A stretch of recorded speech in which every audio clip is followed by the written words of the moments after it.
Well, good to see all y'all. I don't have much to say. I'm tired. I'm more tired than y'all, so I'll just go at it. Coach, I think after the first practice, Coach Pittman came in and said he wanted to have Branham and Shaq working together and then Blackstock and Harris working together. We've seen them mixed up a little bit in the last few days. Kind of how much are y'all mixing up? Is that like a day-to-day thing or within the same practice? Kind of how's that going? Well, we started that way just for continuity, so the beginning of install. And you just don't want to have too many moving parts right away. And so we just kind of said the first few days, let's just keep the two guys working together so they can do the reps in individual, do the reps in team. And so since then, after about 3 days, we stopped doing that. We're rotating guys and moving them around and working with different lineups and different groups. So they're used to that. We've been doing it all summer, and all of our walkthroughs all summer. So that's not like a new thing for them. They've been working with each other.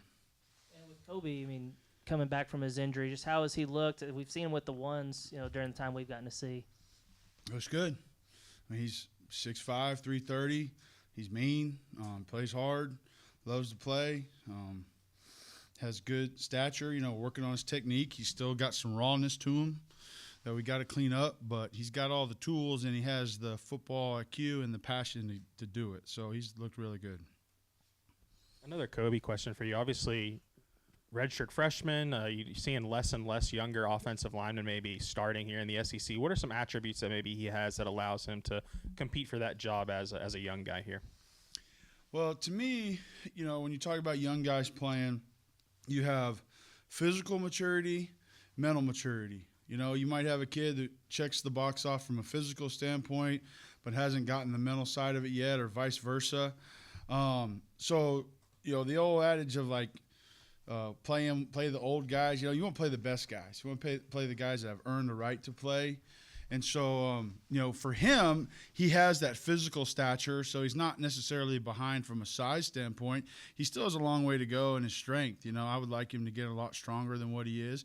But just from the size of him, he can handle it. Where he's been able to impress me is he knows the offense. We got over 70 different plays as an O-line that we got to know that are unique. And some of them are, plays off each other or tags off each other, but we got to know a lot of stuff in this offense, and he handles it great. So I think that's what allows him to put himself in position to play as a young player. Let's go to the left side. What do you like the most about that, Robinson-Carmona tandem over there? Because you could have brought Fernando back and just slotted him at left tackle, but obviously you moved him inside. What do they do well together? They see the game through veteran eyes. They can see things before they happen. They're really good about, we've had some different movement at center for one reason or the other, and it's if a young center says something maybe not quite right, they fix it right away. They know what it's supposed to be. They've got a lot of banked reps in their career. So I think the savviness part of it's just good, but they're both super athletic. They both can run like deer, and they can walk the dog on gap schemes and inside zone and get knocked back. And they can also, run to the sideline on pin and pull. They can both run really fast. So I don't know if there's one thing I like the most. I just think I like the versatility of them. I don't have to think about it hey, do we want to run this scheme this way? There's some plays, or you might have a player, that might not be able to do something skill-wise as good as another. Maybe you only want to run a play a certain direction. With them, we don't even really have to think about it. They're good front side, back side, scheme, doesn't matter. I know you guys practice physical all the time, but today was the first day in pads, and that's obviously meaningful for your group. What did you see out of today? Did it feel a little bit different? The biggest difference for us from thud practices to full contact practices is we got to get to the football, because now they're trying to tackle our guy. We know in thud practices, hey, we want to finish our blocks. However, the pursuit to get to the ball becomes more critical because, hey, we need to push the pile. Running back gets stood up. We got to push the pile. There's a tackle attempt and a fumble. We got to cover it. Okay, so I think just the strain to finish the play is the biggest difference from a thud practice to a live tackle situation. Is just that get to the football mindset. Did you feel it today though that full pads are on? It's a little harder. I didn't feel it. I don't feel it. I think we play pretty physical, as you said, every day. Whether we got the knee pad is about as big as this cap. Okay, so whether we have this thing over our knee or not doesn't make a big difference. what makes the difference is that they're trying to tackle our buddy. So, that's a personal pride thing. Sam mentioned the other day he was more of a limited rotation guy, 5, maybe 6. But he said this year could be a 7. I mean, would you feel comfortable at this stage that 7 guys could play, maybe even 8? Yeah.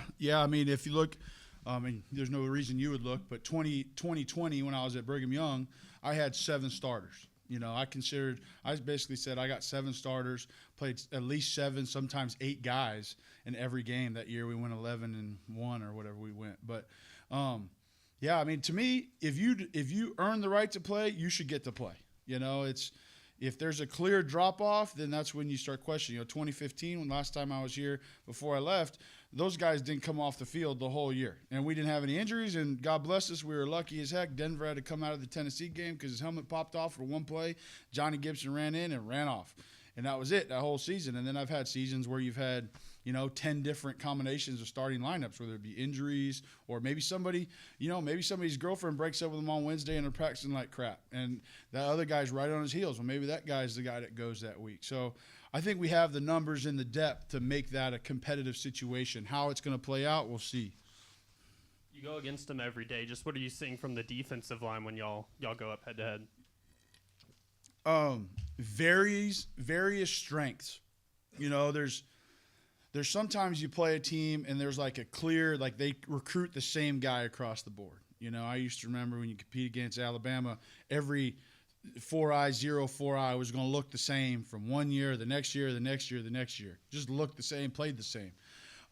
What I think our D-line has that makes it a huge problem for us is we got big 2-gapping guys like Ian who can him and Cam can just sit there and play both gaps and stand you up. And you got penetrators like David and Danny who can get off the rock and they are in the backfield before you even know what happened. So to me, the hardest thing about our D-line dealing with them is like, okay, you might teach a combination block versus this guy like this, but it ain't going to work against the penetrator. It might work against a 2-gap player, but it's not going to work against the penetrator. So that becomes a challenge for us. It's like, hey, Danny's right here. Danny's going to jump the cadence. He's going to get off the rock fast. We might have to change something up in how we're doing it. And I think that's what makes them hard to deal with every day. And they're big. They're strong. I mean, we have a strong D-line. They all can hold the point, and they've been giving us trouble. And then our edge guys have a great balance of speed to power and speed. We got guys that can come off the edge and run through your face, and then we got guys that can give you some wiggle and make you second guess and freeze you in your stance. So I think the coolest thing about our D-line is the various specialties that guys have and how they can kind of play off each other. And I can't wait to see what they do in the fall because that's pretty cool lineup to have. You can do different things. And whenever Fernando switched inside, in the spring, what was that, I guess, maybe learning curve like? How quickly did you feel like he was starting to grasp it and perform how you knew he could inside?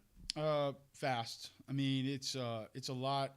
The biggest change from tackle to guard is everything happens faster, right? When you're a tackle, your brain doesn't have to operate quite as fast as that. If you look at the analytics, and I don't know if you guys care, but like when you do like cognition testing on athletes when they're getting ready for the NFL, you want your center and guards to have higher scores on that than your tackles because everything happens so fast. And so I think that was really the only learning curve. That, and then understand, hey, you're an inside player. You're no longer setting the width of the pocket. You have to set the depth of the pocket now. So from a mindset and technique standpoint, that is different. But I feel like we got that figured out almost all the way through spring ball and throughout the summer and this training camp. He had one rep 2 days ago where he kind of turned into a left tackle on the 3 technique. I was like, hey, you're not a left tackle. He ain't just running him up, okay? So it shows up every now and then, but I think he's done a great job. We care. Yeah. You mentioned Kobe. You wanted him to get stronger. I'm wondering about, obviously he had the pectoral that had to have set him back a little bit. How long has he been able to go full go, and did that set him back a big bit in your opinion? I mean, I think anytime you lose time, it is setting you back. I mean, he missed 2 months of working on his pecs. I'm sure his girlfriend would have liked to have him been able to do some bench press over the summer. But so obviously, I think that set him back from a football IQ standpoint. He was always engaged, always in meetings. From a athleticism standpoint, he's not out of shape. I was worried about him being out of shape, but he ran he ran basically the last month of the summer. So he didn't lift as the same in July, but he ran and did everything almost 5 weeks before camp. So he didn't come in out of shape, and that's been, I think that's what's helped him, because I think if he would have missed the run, then he'd probably be struggling from a conditioning standpoint. Speaking of being in shape, it looks like Shaq's dropped like 18 pounds since the spring. Just what have you thought about his dedication, and do you feel like he's pushing at all for playing time? Yeah, I mean, I think when he got here, he decided, like, Coach, I want to be lighter. And, there's a fine line there, because they do the DEXA scanning, and it ain't like he's 28% body fat. I mean, he was in the low 20s. I mean, probably our third or fourth best guy in the room as far as having lean muscle mass. So it wasn't like he was sloppy. And he just said, Coach, I want to lose a little bit so I can move better. And so we didn't really push it on him. He wanted to do it. He did it. He hasn't gotten too light. I think he's right at a good sweet spot, because he can still run really fast. And I know people don't think a guy like that can run, but he can roll. I mean, he can flat out run, and he is pushing. I mean, his maturity level from the day he got here to where he is now is night and day. I mean, he's looking back at me, telling me what he did before it comes out of my mouth. And when the player starts doing that, that's when okay, they're developing the whole game. They're developing the game within the game. And that's what's been exciting for me. And so he's pushing hard. He's doing a good job. Doing reps with the ones every day. And it doesn't look, there's not really a lot of change, It's not really a lot of change when he goes in. Coach Pittman mentioned that Harris's value because he could play 4 different spots. Have you guys worked him at different spots? Not yet. We did in the summer. So all summer, it was right tackle, right guard, left tackle. We didn't do any left guard reps in the summer, but him and Marcus Doomerville spent a lot of their summer doing a lot of different positions. So want to create that versatility, the habits, get the stance right. You want to try and get that done in the summer, so if you do have to make a change in season, it doesn't feel like you're, eating left-handed, And so I feel like we're in a good place with his versatility. He'll be ready if we need to, but right now we're kind of leaving him there at that right tackle spot. You mentioned Shaq being like one of the top 4 guys in lean muscle mass. Who are some of the other ones who just are high up in that category?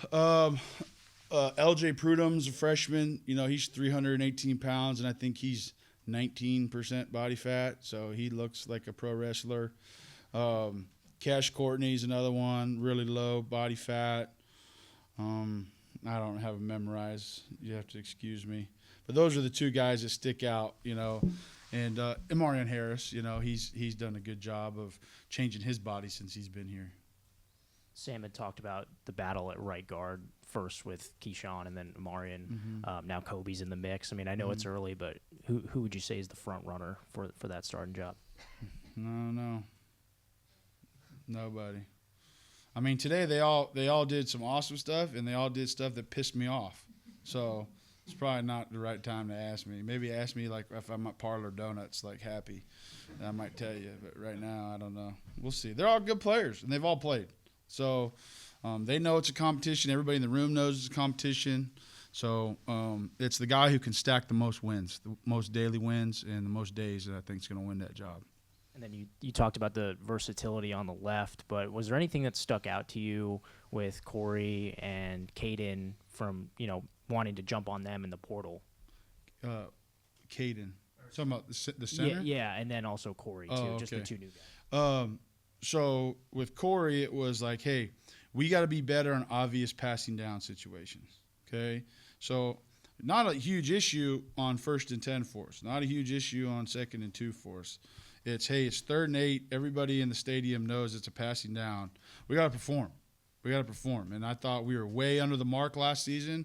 We got to be able to win one-on-one battles. When that guy knows his pass, grandma knows his pass, everybody knows his pass, can you win? And so that was the number one priority was, hey, let's go find the best pass blocking tackle we can get.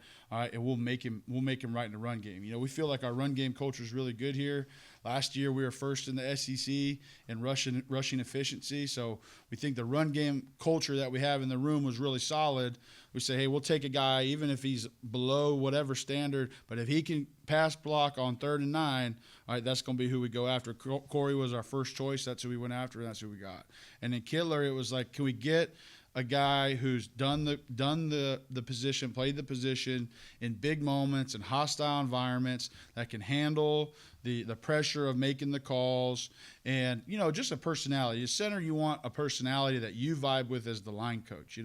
I've been really blessed to have coached some awesome centers in my career, and when you and your center are on the same page, man, it's really hard to be bad.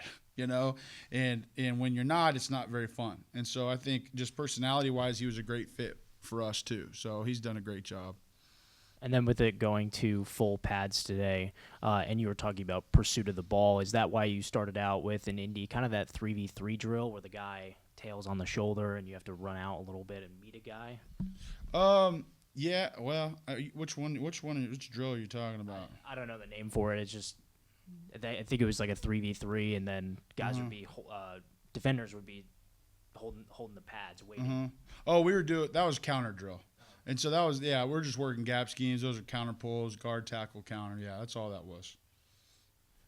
Last year, it seemed like you mentioned the struggles on pure passing situations, and it seemed like sometimes opposing defenses had some success blitzing, especially maybe up the middle. Is that what can Kade do to kind of alleviate that this season? It's everything. No one, because here's the deal. They're going to line up in one or two fronts on base downs, Third down, this is what the D coordinators live for. This is what they do all offseason, is what kind of cool stuff can we come up with on passing downs to confuse the group. So you go into a game, all right, hey, these are the 3 subgrouping rush packages we got to be ready for. Here's the game plan for them, okay?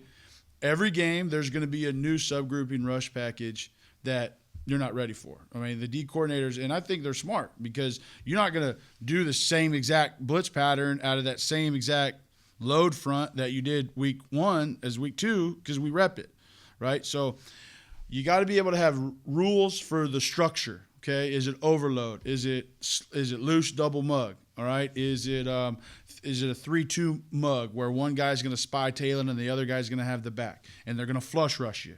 Okay. So there's all these various third down things we see. We go into the game with, hey, here's the game plan of what we're going to do. If something else shows up, we got to rely on our base principles of the protection, right? Our base rules to be able to survive that down. Okay, because it's never a good enough excuse to your coordinator, well, they hadn't shown that before. BS, okay? That ain't the answer.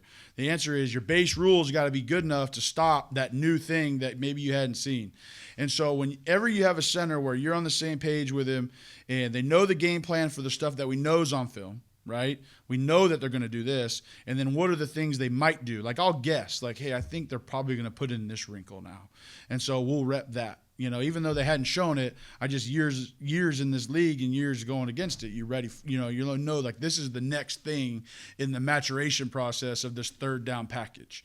And so then you might work that on Wednesday. So you really just need to have that trust. And when that center commands it, man, when he commands it, everybody feels that confidence, right? When it's soft and like that's when everybody starts playing timid, right?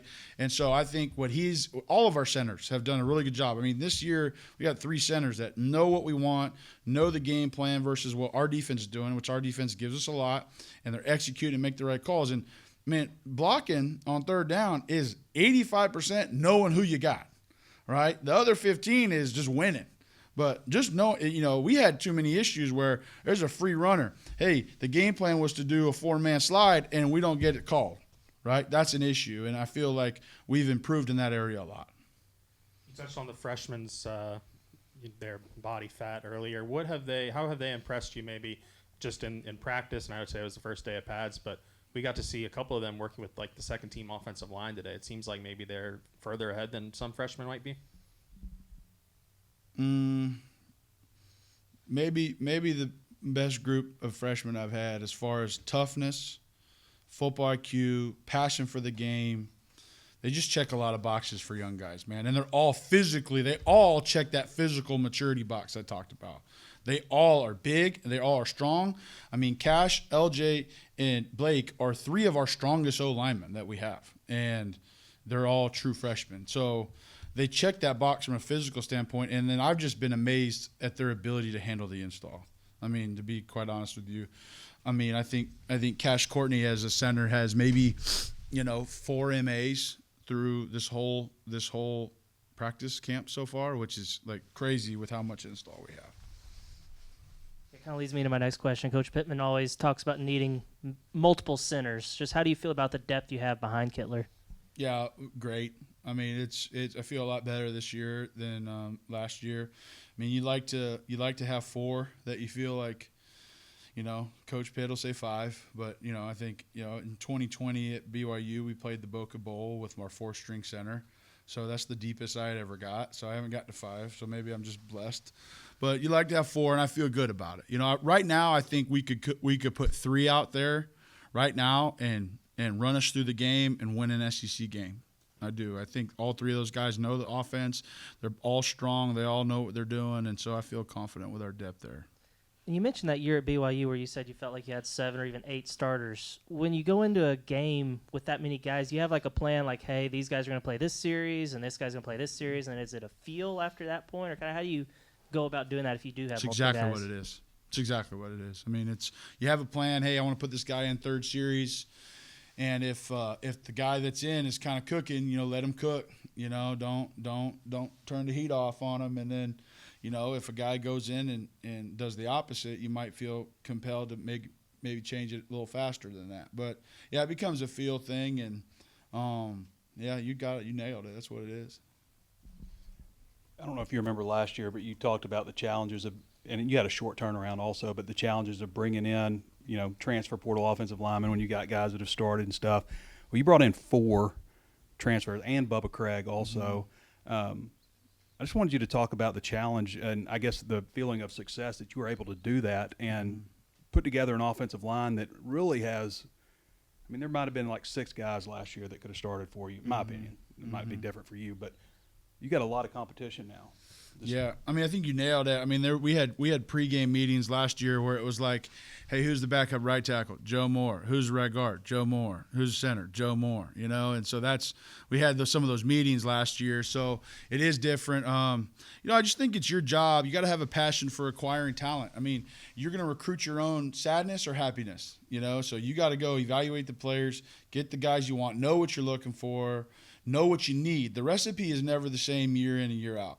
Everybody's, the NFL has all their standards, their height, weight, all this stuff, but like personalities matter. Like, hey, I don't have any alphas right now. I need to go find an alpha. Or, hey, I need a brain. I need a real brainy guy. Okay, I need to go find a brain. So there's all these different attributes that come in when you're looking to put together a group. And I like to recruit diversity. I like to get guys from East Coast, West Coast, city boys, country boys. I think you got to have a little bit of everything, and that kind of puts those natural barriers of communication down where it's like, okay, we're all different, so we better start talking to each other. It's not just like, hey, we're all country boys, we're all city boys, And so I think all of that goes into it. I know maybe people don't think about it. You just want the highest star you can get or whatever.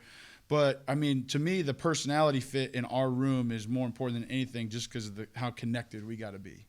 No, you haven't really ironed out who's starting and who isn't. But last year when you look at the backup offensive line, as you kind of mentioned, you really just see like one future potential starter in Kobe Branham. Mm-hmm. And this year, you've got – Bubba Craig's a young guy, and Kavion's a young guy. I was wondering if you could talk about maybe those guys specifically and just, also having built a little bit of a foundation for the future also. Yeah, so one thing, and I was joking with you last year, Trey, after you put that article, like, hey, they're screwed next year.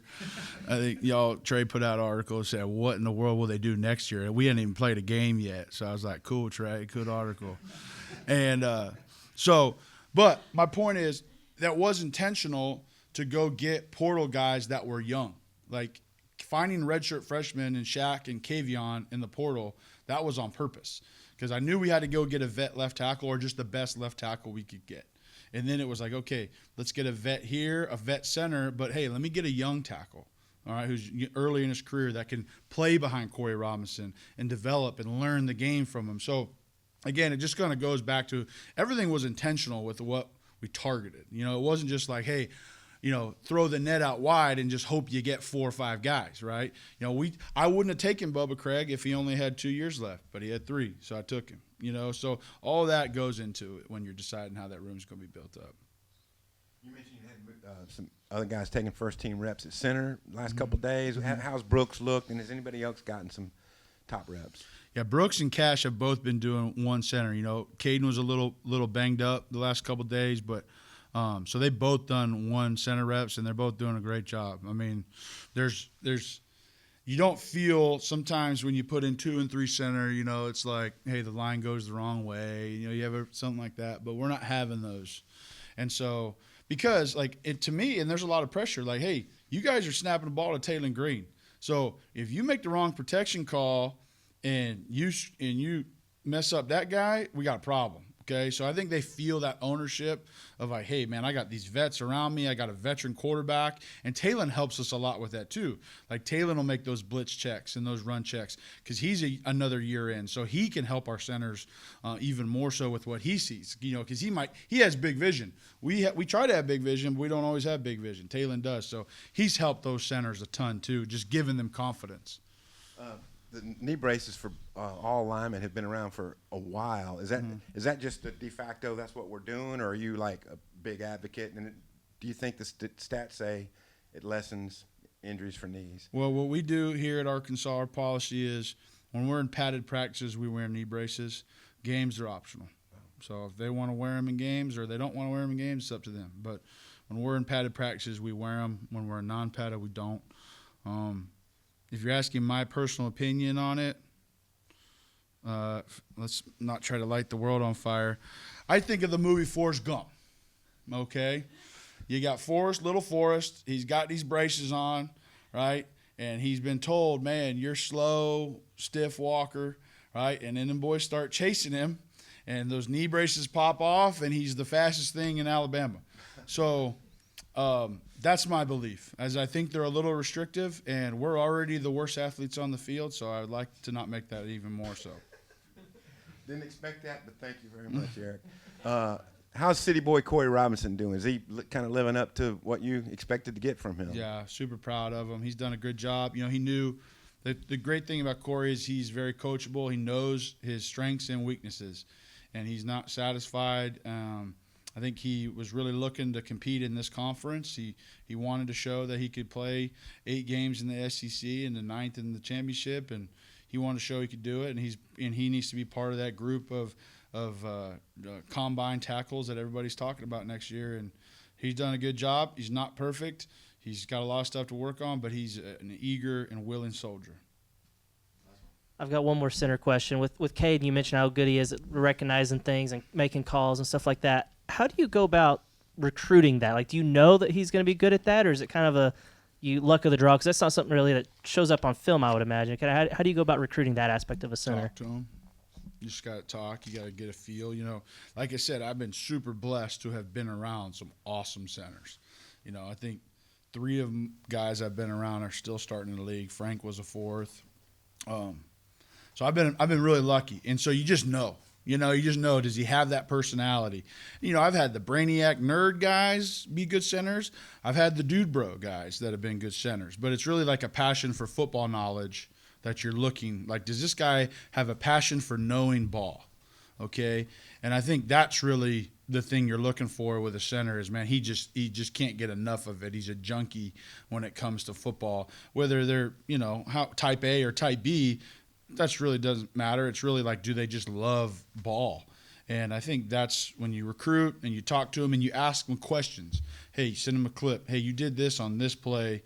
Why did you do this versus Florida? Oh, I did it because of this, this, and this. Okay, that's a real answer.